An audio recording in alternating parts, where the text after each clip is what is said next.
नमस्कार दोस्तों, आज हम बात करेंगे एक फिजिट प्रॉब्लम के बारे में। दोस्तों, मैं मोटर चेक करने गया था तो वहाँ पर क्या क्या प्रॉब्लम्स आई और वहाँ पर क्या प्रॉब्लम हो चुका था मोटर का, आज की इस वीडियो के अंदर हम बात करने वाले हैं। उससे पहले हम एक थोड़ी सी बात कर लेते हैं कि हुआ क्या था कि मुझे कस्टमर का फ़ोन आया। उन्होंने कहा कि सर जी हमारी जो मोटर है, सर जी नहीं कहा, मुझे अखिल जी कहते हैं, अखिल कहते हैं, अखिल मेरी मोटर चल नहीं रही है तो पता नहीं क्या प्रॉब्लम है। तो मैंने फ़ोन पे ही मैंने मोटर चेक करने का तरीका बताया, जो कि हम एक टेस्टिंग लैम्प से चेक कर सकते हैं। 100 वाट का लैम्प से मोटर का शॉर्ट चेक कर सकते हैं, कंटिन्यूटी चेक कर सकते हैं। मैंने वो सारी चीज़ें उसको करने के लिए कहा, ठीक है। तो उन्होंने कहा, जो मुझे क्या कहा कि जैसे मैंने समझा फ़ोन पे, तो मुझे दिखा कि मोटर तो शॉर्ट नहीं है। ये पहली बात। दूसरी बात ये है कि मोटर की जो कंटिन्यूटी है वो भी सब ठीक ठाक आ रही है, यानी कि मोटर के अंदर कोई प्रॉब्लम नहीं है।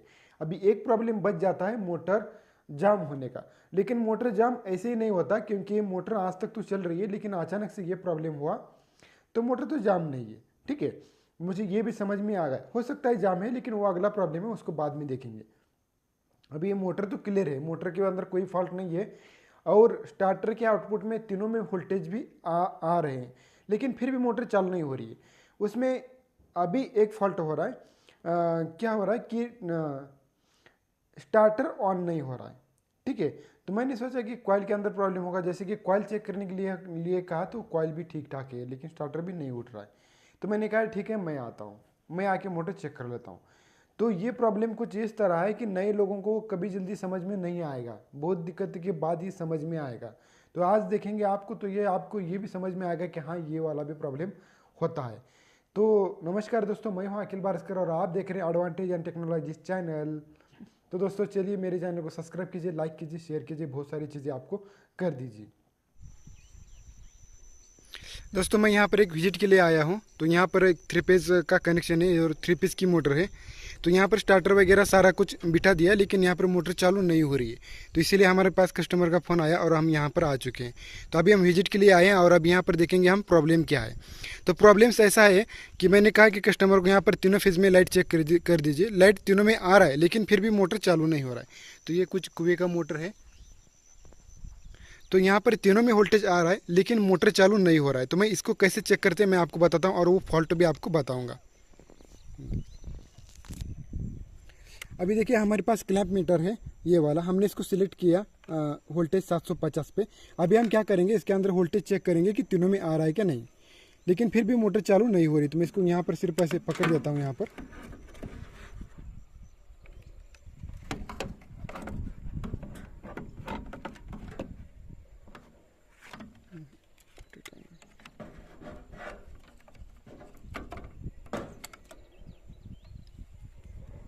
डिस्प्ले दोस्तों, यहाँ पर हमने सिर्फ क्लैंप मीटर को टांगना है, यही उद्देश्य है हमारा, एम्पेयर चेक नहीं करना है।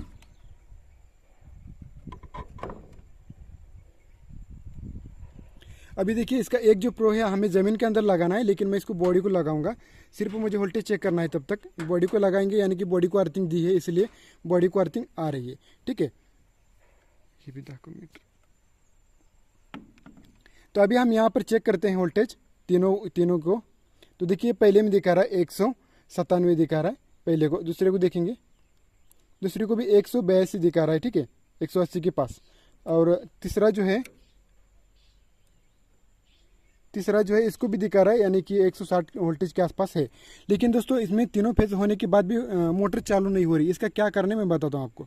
वोल्टेज तीनों में आ रहा है, लेकिन हो क्या रहा है कि एक फेज, अभी देखिए तीनों में वोल्टेज दिखा रहा है, लेकिन एक फेज कुछ ऐसा हो चुका है कि एक फेज में से 2 वोल्टेज आ रहे हैं। देखिए, यहाँ पर तीनों में वोल्टेज दिखा रहा है, लेकिन मैं आपको बारी बारी से अभी ऐसे चेक करना है, यानी कि तीनों फेज का चेक हुआ। अभी हम क्या करेंगे, 2-2 फेज का चेक करेंगे, ठीक है।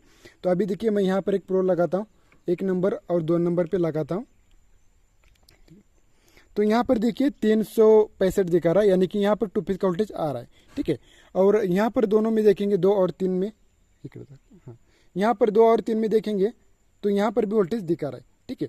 तो पहले दूसरे में दिखा रहा है और दूसरे तीसरे में दिखा रहा है, लेकिन पहला और दूसरा देखिए, पहला और दूसरा, तो यहाँ पर ये 0-0 वोल्टेज आ रहा है। ये देखिए, ठीक है। यहाँ पर देखिए, हमने पहले को लगाया और दूसरे को लगाया, तो यहाँ पर 0-0 वोल्टेज शो कर रहे हैं। तो इसका मतलब क्या होता है, अब दोस्तों हम थोड़ा सा ड्राइंग की मदद से समझेंगे कि ये चीज़ होता क्या है। देखिए, ये जो है हमारे ट्रांसफार्मर के अंदर से 3 फेज आ जाते हैं, ठीक है, 4 फेज होते हैं लेकिन ये 3 जो है ट्रांसफार्मर के अंदर से आ जाते हैं।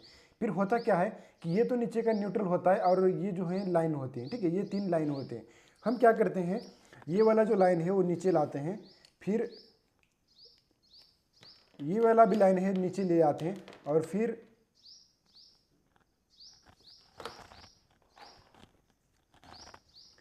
ये वाला भी लाइन जो है वो नीचे ले आते हैं।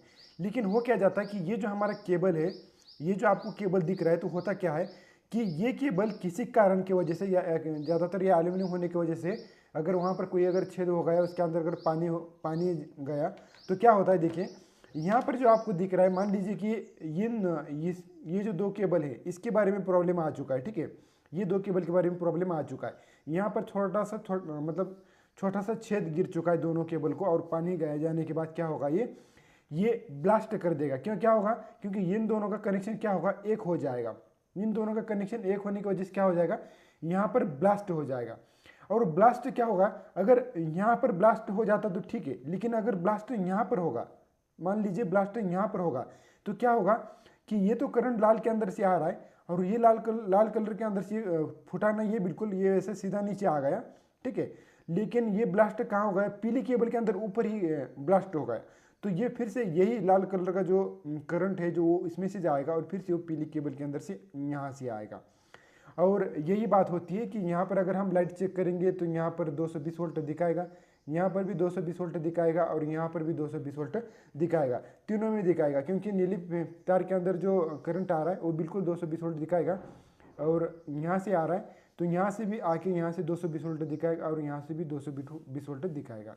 ये प्रॉब्लम तभी समझ में आएगा जब हम वोल्टेज चेक करेंगे, तो हमें यहाँ पर ज़रूरत पड़ेगी, अगर हम 100 वाट का लैंप लेंगे और यहाँ पर लगाएंगे तो डायरेक्टली ब्लास्ट हो जाएगा, ठीक है, क्योंकि वो सिर्फ 220 वोल्ट पे चलता है।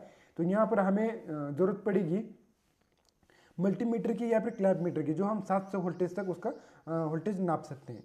तो हम क्या करेंगे, यहाँ पर दोनों का वोल्टेज नापेंगे तो ये वोल्टेज दिखाएगा, क्योंकि ये सीधा यहाँ से दिखा रहा है और यहाँ से दिखाएगा तो 400 वोल्टेज दिखाएगा। फिर यहाँ पर आने के बाद वोल्टेज आपको नहीं दिखाएगा। क्यों नहीं दिखाएगा, क्योंकि दोनों एक ही पॉइंट है, जैसे कि आपने एक ही जोड़ा तो वो तो जीरो जीरो दिखाएगा। तो इससे पता चलेगा कि आउटपुट में हमें तीनों फेज में 220 वोल्ट मिल रहा है, लेकिन 2 फेज के अंदर अगर आपको जीरो जीरो आ रहा है तो यही प्रॉब्लम है, आपको समझ लेना चाहिए। तो ये प्रॉब्लम हो जाने के बाद आपकी मोटर नहीं चलेगी। और आपका स्टार्टर कब नहीं उठेगा, मैं आपको बताता हूँ, स्टार्टर भी आपका कब नहीं उठेगा।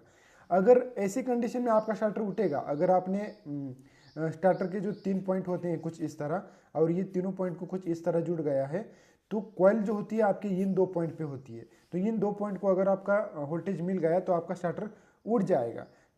ऐसे कंडीशन में तो उड़ जाएगा, क्योंकि नीला तो आपको डायरेक्ट मिल रहा है और लाल भी मिल रहा है, तो ऐसे में कॉइल को ऑपरेट होने में कोई दिक्कत नहीं है।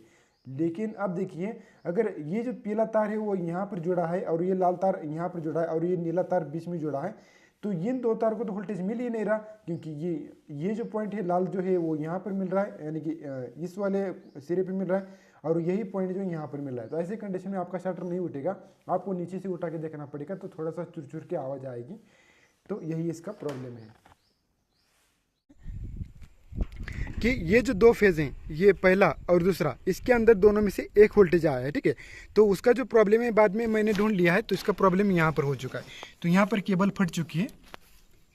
ये केबल फटने की वजह से क्या हो रहा है कि केबल के ऊपर से, यानी कि यहाँ पर से ऊपर से कनेक्शन आया है कुछ इस तरह, तो इनपुट में कनेक्शन आया है सिंगल कनेक्शन आके फिर से इसमें 2 फेज हो चुका है, ठीक है। तो इसके अंदर से 2 फेज होके फिर से आ रहे हैं, यानी कि इसका मतलब यही है कि 3 फेज का कनेक्ट वोल्टेज तो आ रहा है। अगर बारी बारी से अगर आप वोल्टेज चेक करेंगे तो 3 फेज वोल्टेज तो आ रहा है और मोटर भी शॉर्ट नहीं है, बिल्कुल सारा चीज़ें है वो सही है, लेकिन फिर भी मोटर चालू नहीं हो रही। तो इसका मतलब यही है कि बस ऐसे चेक करना है हमें। 2 फेज का अगर डायरेक्ट अगर वोल्टेज चेक करेंगे और अगर 2 फेज का वोल्टेज अगर 0 आ रहा हो तो समझ लेना उसका कनेक्शन एक हो चुका है, ठीक है। तो यही इसका प्रॉब्लम है। दोस्तों अब बात आती है कि ये प्रॉब्लम सॉल्व करेगा कौन। दोस्तों ये जो प्रॉब्लम सॉल्व है, जो आप भी कर सकते हैं, कोई प्रॉब्लम नहीं है। अगर आप मोटर वाइडिंग का काम करते हैं तो ये भी कर सकते हैं, लेकिन मेरे मानिए तो आप इसमें ज़्यादा ध्यान मत दीजिए, क्योंकि इसका जो काम होता है स्पेशल काम होता है एक अलग लोगों का। उनका यही काम होता है कि वहाँ पर जंप लगाना, वायर निकालना, वायर को तोड़ना जोड़ना। हमारा काम कहाँ तक है, हमारा काम फेज तक जब वोल्टेज आ जाए तो वहाँ से काम हमारा आगे होगा। फेज़ के अंदर वोल्टेज आएंगे तो वहाँ पर हम ऑटो स्विच का देखेंगे, स्टार्टर का देखेंगे, फेज़ का देखेंगे, मोटर का देखेंगे। लेकिन ये जो रिस्क है वो आप मत लीजिएगा, क्योंकि उसका जो सारा चीज़ें हमारे पास नहीं होता। इसके लिए बहुत सारी चीज़ें होती हैं, जैसे कि ट्रांसफार्मर के अंदर जाना होता है, ट्रांसफार्मर के लिंक कट करने होते हैं, वहाँ पर एक इंसान खड़ा करना होता है। यानी कि रिस्क है, एक रिस्क है, और इस रिस्क के लिए एक अलग इंसान हायर किए जाते हैं, जो कि हम उसको वायरमैन कहते हैं। तो ये वायरमैन का काम है कि वो ये सारी चीज़ें कर दे। अभी मैंने वो कस्टमर को बोल दिया है कि आप 3 पंथी का नया अच्छा सा केबल लीजिए, एक अच्छा सा जाड़ा वाला, और वो केबल सीधा सीधा लगा दीजिए। ठीक है, तो मैंने कस्टमर को बता दिया। तो अभी वो वायरमैन को बुलाएंगे, वो लेगा 200-300 रुपये लेगा, और वो सारी चीज़ें करके देगा। वो मैं नहीं करूँगा। ठीक है, मैं कब करूँगा? जब आपके फेज़ के अंदर तीनों फेज़ अगर अच्छे से आते होंगे, और फिर वहाँ से मेरा अगला जो काम है वो बन जाता है। ठीक है, चलिए दोस्तों, ये वीडियो कैसा लगा ज़रूर कमेंट बॉक्स में लिख के बताना। मिलते हैं किसी ऐसे नेक्स्ट वीडियो में, तब तक के लिए take care and good bye.